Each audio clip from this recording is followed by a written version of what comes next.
Selamat datang kembali di kajian kita. Oke, eh, kita semua kan bikin keputusan ya tiap hari. Besar, kecil, macam-macam. Tapi pernah nggak sih Anda ngerasa, aduh, kok kayaknya ada yang salah ya setelah mutusin sesuatu? Padahal awalnya udah yakin banget gitu. Nah, hari ini kita mau kupas tuntas nih sumber masalah tersembunyi dalam pengambilan keputusan. Kita pakai beberapa wawasan dari artikel-artikel Harvard Business Review, fokusnya justru menyoroti apa yang sering gak kita ketahui, yang bisa tanpa sadar menyabotase pilihan terbaik Anda. Iya, betul sekali. Dan yang menarik, seringkali masalahnya itu bukan di proses formalnya loh, bukan langkah 1, 2, 3-nya, tapi justru ada di software di kepala kita ini. Banyak jebakan psikologis, bias kognitif yang nggak kelihatan. Ini bisa ngegiring kita ke pilihan yang kurang pas gitu. Padahal kita ngerasa udah logis banget. Jadi, paham soal apa yang tidak Anda ketahui tentang cara kerja pikiran Anda ini, wah ini langkah pertama yang penting banget buat bikin keputusan lebih cerdas. Oke. Mari kita bongkar satu-satu ya.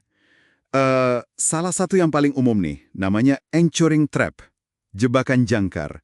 Jadi informasi pertama yang kita dapat itu bisa ngunci pikiran kita. Banget malah. Contoh gampangnya pas nawar harga gitu ya.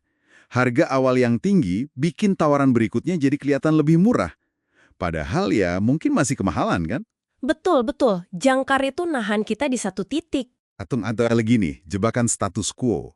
Ini kecenderungan kita buat, ya udah dini aja deh. Haha, zona nyaman ya. Iya, milih yang udah biasa, yang familiar. Rasanya lebih aman aja gitu secara psikologis.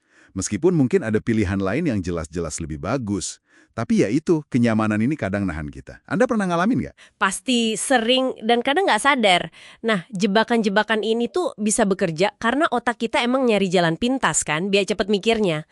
Ada juga yang namanya confirming evidence trap. Ini kita tanpa sadar cuma nyari bukti yang dukung pendapat kita aja. Oh, jadi yang nggak cocok sama pikiran kita abaikan gitu. Persis, data yang bertentangan ya udah nggak dilihat. Terus ada lagi sunk cost trap. Ini umum banget. Kita terus-terusan ngasih sumber daya, waktu, uang, tenaga ke sesuatu yang udah jelas gagal. Cuma gara-gara udah terlanjur. Nah, itu dia. Sayang udah terlanjur. Padahal secara rasional, investasi masa lalu itu udah nggak relevan lagi buat keputusan ke depan. Intinya sih jangan buang waktu lagi hanya karena udah terlanjur buang waktu gitu. Fokus ke potensi masa depan aja. Wah, nah ini dia nih. Kenapa paham apa yang nggak kita tahu itu jadi penting banget? Kita seringkali terlalu pede sama rencana kita sendiri. Iya. Riset nunjukin ada yang namanya planning fallacy, kekeliruan perencanaan. Jadi, kita cenderung, gimana ya, melebih-lebihkan manfaatnya, terus meremehkan waktu atau biaya yang dibutuhin. Selalu optimis ya. Banget. Kita kayak bikin skenario sukses versi kita aja. Ini disebutnya inside view, pandangan dari dalam. Kita nggak cukup mikirin kemungkinan hambatan atau kesalahan yang nggak terduga. Nah, betul. Sebagai penyeimbangnya, penting banget buat secara sadar pakai outside view, pandangan dari luar. Gimana tuh caranya? Caranya, ya kita cari data atau pengalaman dari kasus-kasus serupa di masa lalu. Proyek sejenis ini benerannya gimana sih hasilnya? Biasanya makan waktu berapa lama? Biayanya berapa? Pendekatan ini kadang disebut reference class forecasting. Ini ngebantu kita ngelewatin bias optimisme pribadi. Jadi pijakannya data historis, bukan harapan doang. Oke, jadi ini cara buat tahu apa yang mungkin nggak kita ketahui tentang realitas di luar rencana kita ya. Tepat sekali. Dan masalahnya nggak cuma soal bias kita sendiri ya.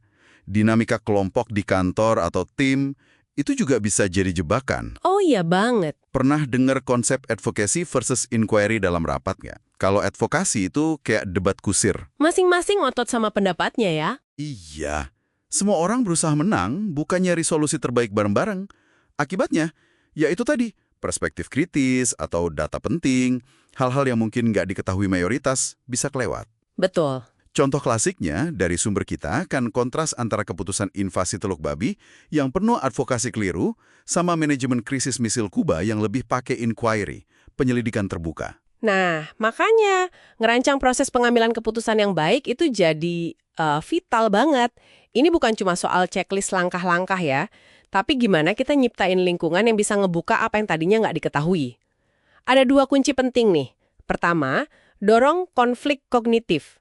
Maksudnya, debat sehat soal ide, bukan nyerang orangnya. Oke, jadi adu argumen tapi tetap konstruktif ya? Ya, kedua, perjelas peran. Siapa yang kasih masukan? Siapa yang kasih rekomendasi? Dan paling penting, siapa yang akhirnya mutusin? Siapa yang punya decision right? Ini sejalanlah sama prinsip manajemen berbasis bukti, minta data, uji logikanya, dan terus belajar dari pengalaman, termasuk dari gagal. Jadi, kesimpulannya apa nih buat kita semua? Buat Anda yang dengerin. Kayaknya sederhana tapi dalam ya. Bikin keputusan bagus itu bukan cuma soal niat baik atau analisis data doang. Betul. Anda perlu secara aktif sadar dan ngelawan jebakan-jebakan gak kelihatan di pikiran Anda sendiri. Dan juga ngenalin potensi kelemahan dalam proses di sekitar Anda. Intinya, berani nanya ke diri sendiri. Nanya intuisi dan asumsi Anda. Mungkin langkah praktis yang bisa dicoba nih ya. Pas mau ngambil keputusan penting berikutnya, coba berhenti dulu sebentar. Terus tanya ke diri sendiri. Informasi apa yang mungkin jangkarin pikiran saya sekarang? Apakah saya cuma nyari bukti yang dukung pandangan saya aja nih? Dan yang penting tadi, gimana kalau saya coba lihat situasi ini dari luar? Cari data kasus serupa. Oke. Nah, sebagai penutup nih, ada satu pemikiran buat Anda bawa pulang, buat direnungkan. Mengingat kita sering banget ya ngandelin firasat atau intuisi yang ternyata rentan banget sama bias ini. Coba pikirin deh, berapa banyak peluang emas yang mungkin kelewat? Atau kesalahan fatal yang terjadi cuma karena kita nggak sadar sama jebakan-jebakan pikiran ini? Renungkan ya. Sampai jumpa di kajian kita berikutnya.